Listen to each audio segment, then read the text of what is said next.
की रिक्वायरमेंट है तो उसके लिए क्या क्या एलिजिबिलिटी है, रेट ऑफ इंटरेस्ट क्या क्या लगेगा और डॉक्यूमेंट की क्या क्या रिक्वायरमेंट रहेगी, और प्लस अगर आपको डीएससी की रिक्वायरमेंट है तो उसका क्या प्रोसेस रहेगा। प्रेफर एक्चुअली क्या है कि 3 लाख रुपए तक का इंस्टेंट लोन देता है। इसका सबसे बड़ा यूनिक फीचर ये है कि सेल्फ एम्प्लॉयड को भी करता है, और उसमें अगर आपकी नॉर्मल बैंकिंग है तो केसेस निकल जाएंगे ये। तो ये इसका सबसे बड़ा एडवांटेज है प्रेफर का। 3 लाख रुपए तक बनाता है, स्टार्टिंग फ्रॉम 10,000 है, मैक्सिमम 3 लाख की है। ये हीरो का प्रोडक्ट है, हीरो ने इसको लॉन्च किया हुआ है, और इसको जो फंडिंग करता है वो हीरो फाइनेंस करता हुआ है। तो हम लोग प्रेफर के बारे में थोड़ा ठीक है सब जानते हैं। सबसे पहले इसमें यूनिक फीचर के बारे में, प्रेफर में जो यूएसपी है, सबसे पहले ये सेल्फ एम्प्लॉयड और सैलरीड दोनों प्रोफाइल को करता है। अगर आप सैलरीड पर्सन हो तब भी अप्लाई कर सकते हो, या आप सेल्फ एम्प्लॉयड हो तब भी अप्लाई कर सकते हो। -1 के केसेस नहीं करेगा। अगर आपने कभी कोई लोन नहीं लिया है तो वो केसेस ये नहीं करता है। आपका एक लोन ट्रैक होना चाहिए। उसके बाद ये पैन इंडिया करता है। पैन इंडिया में इसके वर्किंग पिन कोड्स हैं, ऑलमोस्ट ही पैन इंडिया ही करता है, बट कुछ पिन कोड्स के नेगेटिव होते हैं तो वहाँ पे वर्किंग नहीं करता है। इनका पूरा जो प्रोसेस है वो डिजिटल है। आप अप्लाई से लेकर के डिस्बर्समेंट तक का पूरा प्रोसेस इनका डिजिटल रहता है। इसमें किसी भी तरह की कोई ये लोग फिजिकल वेरिफिकेशन नहीं करवाते हैं। अगर आपका केस का अप्रूवल आ जाता है तो वो विद इन 2 आवर डिस्बर्समेंट हो जाएगा आफ्टर डॉक्यूमेंट वेरिफिकेशन। अगर अभी आपका अप्रूवल आया और आपने उसको पूरा प्रोसेस कर दिया, अगर आपके डॉक्यूमेंट वेरीफाई हो गए तो उसके 2 घंटे में डिस्बर्स होता है, यानी कि सेम डे इसमें डिस्बर्समेंट हो जाता है। अगर आपका सेम डे एग्रीमेंट साइन हो जाता है उस केस में। इसमें किसी भी तरह की कोई भी इनकम प्रूफ डॉक्यूमेंट की रिक्वायरमेंट नहीं है, ना ही सैलरी स्लिप चाहिए, ना ही ITR चाहिए, और ना ही किसी तरह का कोई बिजनेस प्रूफ चाहिए। अगर आप सैलरीड पर्सन हो, बस सैलरी आपके अकाउंट में आनी चाहिए। इसको उससे कोई मतलब, आप सैलरी स्लिप की उनको कोई रिक्वायरमेंट नहीं है।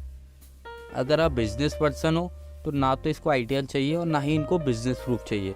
ओनली आपके अकाउंट में ट्रांजेक्शन होना चाहिए और एक सिविल बना होना चाहिए। अगर आपका अच्छा सिविल बना हुआ है, बैंकिंग ट्रांजेक्शन नॉर्मल है, तो वो केसेस ये बना सकता है।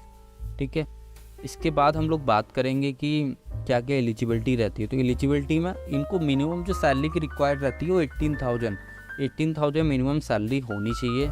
सेल्फ एम्प्लॉयड के केस में 22,000 बोलते हैं। 22,000 का मतलब, अब सेल्फ एम्प्लॉयड में कोई फिक्स सैलरी तो नहीं होती। इसका मतलब ये कि एक ट्रांजेक्शन होना चाहिए, आपके मंथली क्रेडिट होना चाहिए थोड़ा बहुत। ऐसा ना हो कि आपके अकाउंट में क्रेडिट बिल्कुल भी नहीं होता, तो वो केसेस नहीं होंगे। क्रेडिट अगर आपका मंथली हो रहा है थोड़ा बहुत तो वो केसेस बना देंगे। ये वर्किंग प्रोफाइल की बात करेंगे, सभी तरह की प्रोफाइल्स करते हैं, इनका कोई नेगेटिव प्रोफाइल नहीं है, तो ऑल प्रोफाइल्स करते हैं। अब एज की बात करेंगे तो इनको जो रिक्वायरमेंट रहती है वो 21 ईयर्स से 57 ईयर्स रहता है। टेनवर जो मिलेगा अप टू 3 ईयर का मिलेगा। लोन अमाउंट ये लोग ऑफर करते हैं वो 10,000 से 3 लाख रुपीज़ तक का रहता है। सिविल जो रिक्वायर्ड रहता है 700 प्लस की रिक्वायरमेंट रहती है। रेट ऑफ इंटरेस्ट की अगर हम लोग बात करेंगे तो इनके स्टार्टिंग फ्रॉम रहता है 18 से 36% रिड्यूसिंग एनुअल रहता है। प्रोसेसिंग फीस है वो अप टू 4% लग सकती है।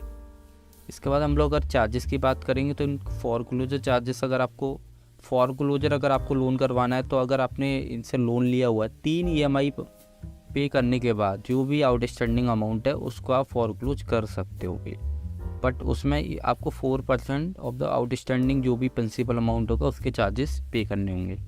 इसके बाद अगर हम लोग डॉक्यूमेंट की बात करते हैं कि डॉक्यूमेंट की क्या क्या रिक्वायरमेंट है।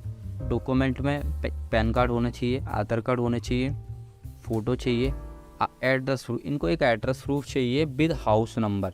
अगर आपका आधार कार्ड में हाउस नंबर नहीं पड़ा है तो उनको आधार एड्रेस प्रूफ चाहिए होगा, चाहे वो वोटर कार्ड हो, बैंक स्टेटमेंट हो, टेलीफोनिक बिल हो, LPG गैस हो, कोई किसी भी तरह का कोई भी बिल हो, बट वहाँ पे हाउस नंबर मेंशन होना मैंडेटरी है।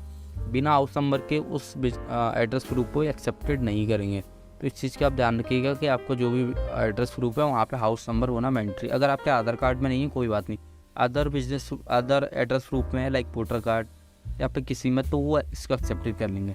और लास्ट 3 मंथ का इनको बैंक स्टेटमेंट रिक्वायर है। बस Aadhaar card, PAN card, address proof होना चाहिए। अगर आपके पास एड्रेस जो आपका हाउस नंबर अगर आधार कार्ड में ही पड़ा है तो एक तरह से 3 ही डॉक्यूमेंट की रिक्वायरमेंट है, आधार कार्ड, पैन कार्ड और बैंक स्टेटमेंट। इसके बाद इसके अलावा कोई भी डॉक्यूमेंट की रिक्वायरमेंट नहीं है।